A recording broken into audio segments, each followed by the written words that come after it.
Welcome to US Immigrant Journey, Opportunities and Challenges. Hello and welcome to US Immigrant Journey, Opportunities and Challenges with Attorney Edwin Fogam. With over 25 years of experience in immigration and various areas of the law, Edwin brings a wealth of knowledge and a global perspective to his practice.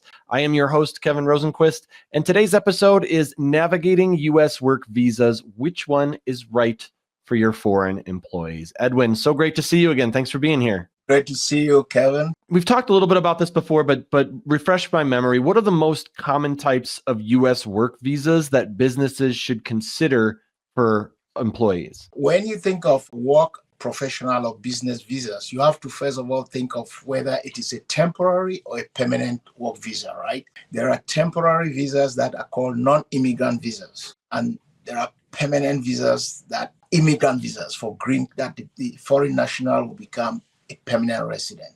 Now, for non-immigrant visas that businesses, investments can use, you have the most important one, which many people know, is H-1B. H-1B is for specialty workers who have a bachelor's degree or the equivalent and are going to be working temporarily for 3 years, renewable for another 3 years. You have also the L visa. The L visa is for intra-company transferees. So a foreign company with affiliations in the United States can transfer their executives as well as some specialized employees to work in the United States. You also have the E visas, which is very important because that can be used with countries that have trade and investment trade agreements with the United States. And foreign nationals from this country can invest in the United States as well as trade with the United States under that category of visas. You have J visas are for exchange visitors who could come here for certain business activities as well as non-business activities. And you have the O visas are extraordinary ability foreign nationals, right? Executives, educationists, and so on. But that particular category of visa is for foreign nationals with extraordinary ability. Now, all these are actually non-immigrant visas that businesses can use. And let's not forget the optional practical training that I mentioned before, which is for students who want to get some experience in the United States, work practically. Even the B visa that many visitors use is actually both a B visitor's visa and a B business visa. Although the foreign national is not eligible to work, they could use it to come to the United States for business meetings, adventures, and to meet with partners and things like that. But all these are non-immigrant visas. And maybe we can talk about the immigrant visas, which is permanent business visas. So I like to make this demarcation or this dichotomy because many times employers just think all employment or business visas are permanent residents. No. Some are temporary. So you're saying there's a lot of employers just assume that they're all permanent? Yes, sometimes get into it. Some we've had businesses who call you, I want to file this application for this person. They came here on this time. I said, okay, so what do you want to file and for how long do you intend to hire them? I just want to file for them to become a permanent resident. But again, that person may not be qualified at that point, background to file an immigrant visa. They may be qualified for a temporary non-immigrant visa, which is good because it could be used transitionally. It could be used to transition into permanent residence while you are working with the same employer. How do employers figure out what the right one is for them? And how do you coach them to finding the right visa for their situation? Well, the first thing is you get a good attorney or somebody who understands the different categories of visas and the requirements for each category. And in that process, whoever is dealing with the employer will also interview the employee and get some information about the qualification of that employee. For example, there are some with extraordinary abilities. There are others with exceptional abilities. There are some just skilled workers and even unskilled workers, right? So you have to determine that qualification and you juxtapose that with the employer's ability to pay, to hire, and to provide the necessary position that he or she wants to apply for. Does the size of the company or the particular industry they're in sort of help guide them to what kind of visa they should focus on? Yes, it does. Generally, smaller companies face more scrutiny because, of course, that is expected, the tax records and things like that. And larger enterprises would have the ability to demonstrate the ability to pay the position that will be the executive or the foreign national will be working and who they will be supervising. That requires them to establish, for example, extraordinary ability and things like that. So yes, bigger corporations stand better chance, but that should not actually dissuade or actually make smaller businesses not to do this, because if the process is well followed, even a small business can actually hire a foreign national in the position because you can show the need. Economy wants small businesses to grow. So if you can actually show that hiring this 1B, 1, 2, 3 technology experts will do this to my business based on this trajectory, then you will stand in position. You stand a good chance of getting the visa approved. Okay. And I know you mentioned before that the employee's educational background kind of helps determine what visa they would qualify for. Are there other factors that play into which visa makes the most sense? Yes, definitely. There are others. For example, you want to think of how long you want to hire the employee, what they will be doing. You want to think of whether they have families. Some visas you have they could come in with their family members. You also want to think of the numbers, because many of the visas, for example, if you look at a visa like the e-visas, investment visas, only about 10,000 visas are issued a year. So there are a couple of things that you have to look at. The employer has to make the decision to hire the foreign national based on all these factors. So what happens in situations where maybe an employer goes out of business or has to shut down or decides they want to get rid of some employees, downsize, and the foreign workers are involved in the layoffs? How does that play out? First of all, it will depend on the type of visa. This happens very much in H-1B scenarios, right? Where the employer is a specialty worker, 3 years, maybe along the way, the employer doesn't want to hire the employee again. But there are inbuilt protections for the foreign national. For example, the employer in that situation will have to pay the foreign national the salary as well as probably their transportation back to their home country if they were going out.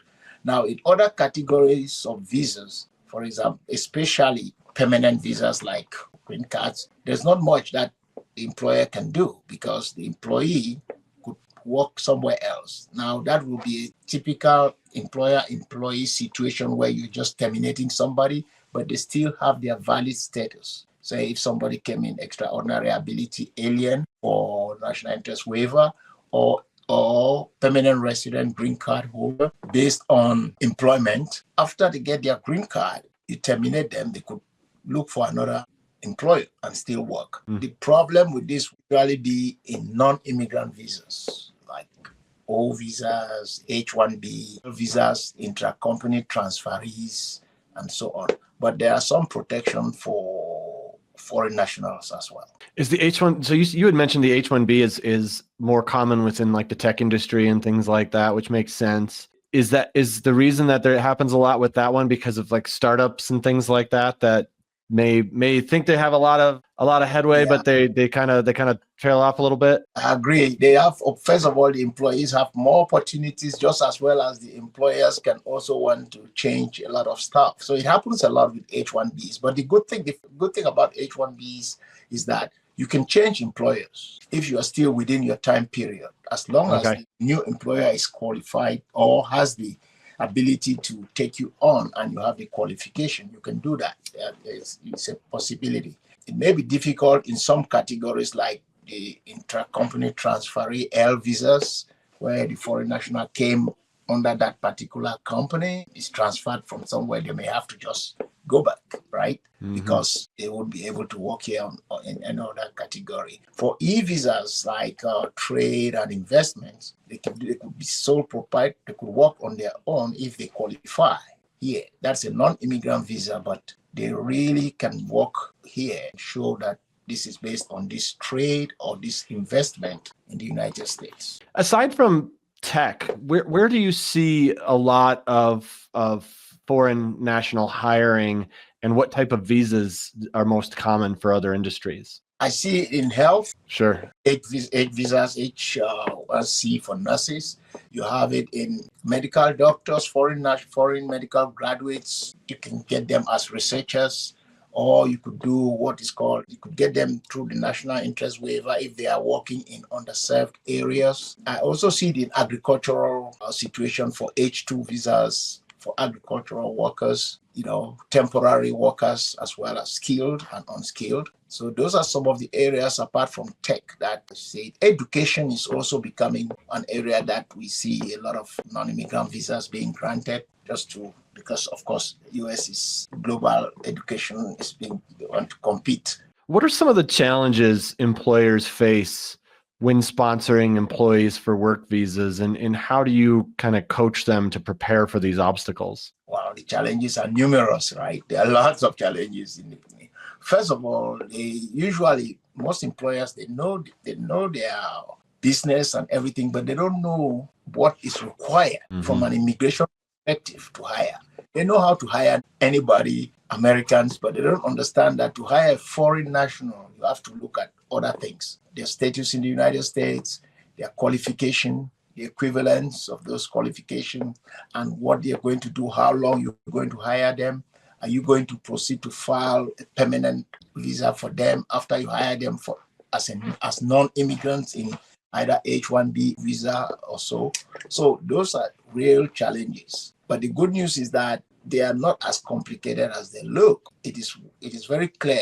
You could easily get somebody to explain that to you and guide you through the process. And all you need to do is provide the necessary information from your business as well as from the foreign national prospective employee's perspective. How often do employers try to do this on their own? Hey, Kevin, as you can imagine, employees, especially small businesses, right, try to cut corners and file H-1Bs and some of these visas themselves. I should say some go real far, but many times they have problems because there are some very basic things, especially things to do with like timelines, evidence response to requests for evidence. They can meet some of those requirements very easily. You try to do it by yourself, you need to know the risk you are taking in that vein. Do you recommend employers, before they even start the process or even start thinking about who they want to hire,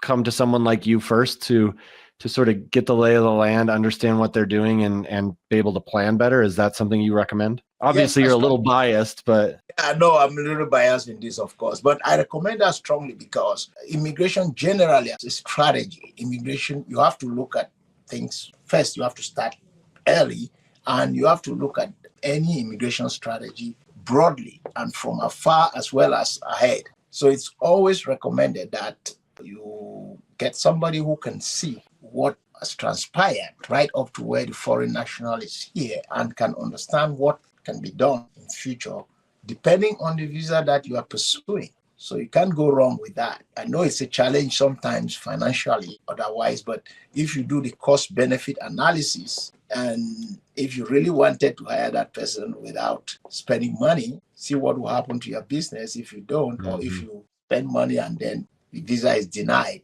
without the assistance of somebody who knows what they're doing. Who knows what they're doing, yeah. Yeah, I mean, it seems like a fairly complicated world. So to have someone on your side who knows and has been experienced seems like a no-brainer to me. And I'm not just saying that because you're here with me. Well, I would say, Kevin, it's not really, the work is not really complicated, but it's just that, I mean, you need a specialty. If I were to file I wouldn't try to do it myself, just as if I was doing my books. I would need an accountant, or if I was going to have surgery, I would want to get a doctor to do that for me.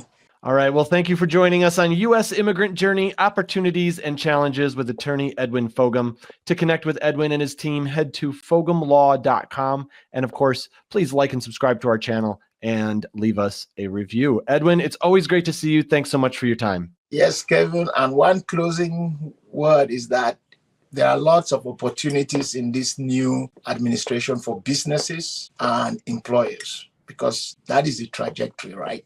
So that's very important. Yeah, thank you very much for that tip. We appreciate it. Thanks for watching. Be sure to hit that like and subscribe button and leave us a review in the comments.